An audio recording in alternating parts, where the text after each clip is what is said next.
منصور علی شاہ کی قیادت میں منیب اختر، جسٹس اطہر من اللہ، یحییٰ آفریدی، جسٹس عائشہ ملک جیسے دبنگ ججز جو اسٹیبلشمنٹ کے سامنے جھکتے نہیں ہیں، ان کا بینچ بنا دیں۔ ان کیسز کی دھجیاں اڑ جائیں گی، تباہ و برباد ہو جائیں گے یہ کیسز۔ لیکن فکس میچ قاضی صاحب کھیلتے ہیں اور اپنی ایکسٹینشن کے لالچ میں اندھے ہو گئے ہیں۔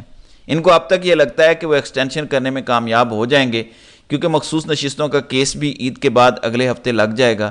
وہاں اگر معاملات قاضی صاحب کے حق میں بہتر ہو گئے تو قاضی صاحب تو ایکسٹینشن لینے میں کامیاب ہو جائیں گے، ورنہ کون اتنا گرتا ہے جتنے قاضی صاحب گر گئے ہیں۔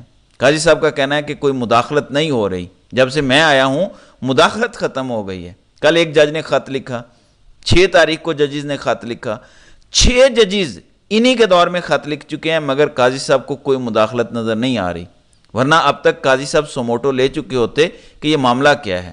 ISI کی کیسے جرت ہوئی کسی جج کو ابڈکٹ کریں، اس کی فیملی کو تنگ کریں یا معلومات لیں یا اسے بلیک میل کریں، لیکن ایسی کوئی آپ کو آواز سنائی نہیں دے گی۔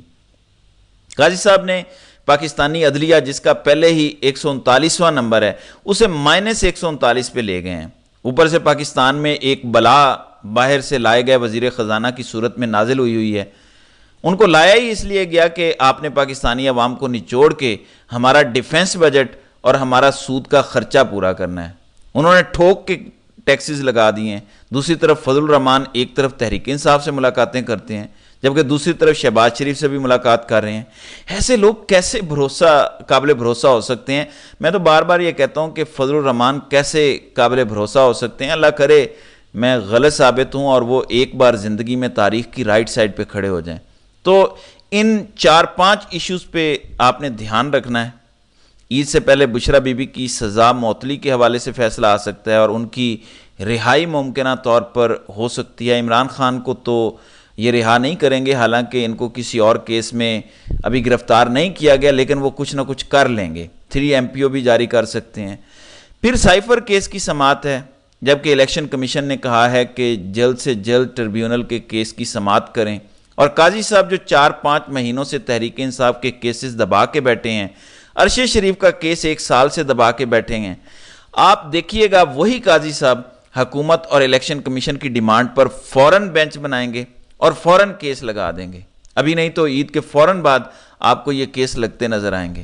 تو ایسا فکسڈ میچ چل رہا ہے اس ٹائم اسٹیبلشمنٹ اور قاضی فائز عیسیٰ کے درمیان، لیکن اس دوران یہ جتنی بھی سازش کریں گے، عوام کسی ایک سازش کو قبول نہیں کرے گی۔ مثلا بشرا بی بی کی بہن مریم ریاض وٹو نے ایک ٹویٹ کیا ہے، بڑی اہم معلومات دی ہیں ملک ریاض کے حوالے سے کہ ملک ریاض کو ان کے مطابق آصف زرداری نے پھنسا لیا ہے، اور ملک ریاض اب ان کے ساتھ مل گئے ہیں اور عمران خان اور بشرا بی بی کے خلاف گواہ بننے جا رہے ہیں۔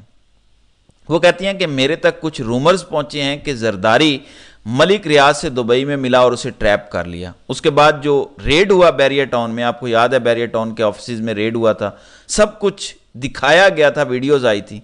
وہ کہتی ہیں کہ بیریئر ٹاؤن پر جو ریڈ تھا یہ پلان کا حصہ تھا اور یہ ملک ریاض کے اپروول سے کیا گیا۔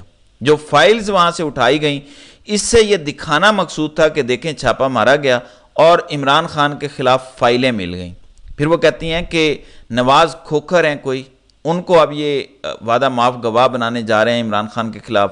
نواز کھوکھر ملک ریاض کے ساتھی ہیں جنہوں نے انہیں روات میں زمین خریدنے میں مدد کی، نواز کھوکھر ہی ہیں جنہوں نے القادر کی زمین بھی خریدی۔ یہ سب کچھ ملک ریاض کی بلیسنگ سے کیا جا رہا ہے۔ پھر وہ راشد نامی کسی شخص کا ذکر کرتی ہیں جو گھر وغیرہ بناتا ہے، وہ بھی آ کے بیان دے گا کہ عمران خان کے زمان پارک گھر کی تزئین و آرائش بھی میں نے ملک ریاض کے کہنے پر کی تھی، اور اس میں فاروق ایچ نائک لائر ہوں گے۔ پھر ان کا یہ دعویٰ ہے کہ جتنا بھی ایویڈنس عمران خان اور بشرا بی بی کے خلاف جعلی بنایا جا رہا ہے، دعویٰ یہ کیا جائے گا کہ جب یہ بیریئر ٹاؤن میں چھاپا مارا تو یہ سارے ثبوت وہاں سے ملے۔ باقی بھی انہوں نے کچھ باتیں کی ہیں۔ ان کی بات کے بعد سوال یہ پیدا ہوتا ہے کہ دیکھیں جو لوگ گھروں میں چھاپا مارتے ہیں اور سب سے پہلے CCTV فوٹیج وہ غائب کر دیتے ہیں، جو ہائی کورٹ کی CCTV فوٹیج غائب کر دیتے ہیں، جو کور کمانڈر ہاؤس اور GHQ کی CCTV فوٹیج غائب کر دیتے ہیں، وہ بیریئر ٹاؤن کے دفتر میں چھاپا مارتے ہیں اور ساری ویڈیوز چلائی جاتی ہیں، ساری CCTV فوٹیجز عوام کے سامنے آتی ہیں۔ تو اس سے شک پیدا ہوتا ہے کہ عین ممکن ہے یہ الزامات سچ ہوں اور واقعی ملی بھگت سے یہ سب کیا جا رہا ہو۔ اور ہم جیسے کچھ لوگوں نے شاید سمجھ لیا کہ ملک ریاض ہیرو بن گئے ہیں. ہو سکتا ہے وہ ہیرو ہوں اور ہو سکتا ہے وہ دھوکہ دے رہے ہوں جیسے کہ ان کا دعویٰ ہے، کیونکہ آصف زرداری کے بارے میں یہی کہا جاتا ہے کہ وہ مفاہمت کے بادشاہ ہیں. مطلب اسٹیبلشمنٹ انہیں جو پیغام دیتی ہے وہ اس کے مطابق ڈیل کرنے میں بڑی مہارت رکھتے ہیں. تو یہ معاملات سامنے آ رہے ہیں. عمران خان کے خلاف کیسز میں مزید جعلی گواہ تیار ہو رہے ہیں. ہو سکتا ہے القادر ٹرسٹ کیس میں اچانک بہت کچھ سامنے آ جائے. شاید اسی وعدہ معاف گواہ کا ذکر حکومت کر رہی تھی، کچھ صحافی بھی کر رہے تھے کہ بڑا خطرناک گواہ عمران خان کے خلاف آنے لگا ہے. تو میرے خیال میں وہ یہی ہوگا اگر یہ بات درست ہے. بہرحال دیکھتے ہیں کہ آگے ہوتا ہے کیا. تو ناظرین کرام، آپ کی اس ویڈیو کے حوالے سے کیا رائے ہے؟ آپ اپنی رائے کا اظہار کامنٹ سیکشن میں ضرور کیجیے گا.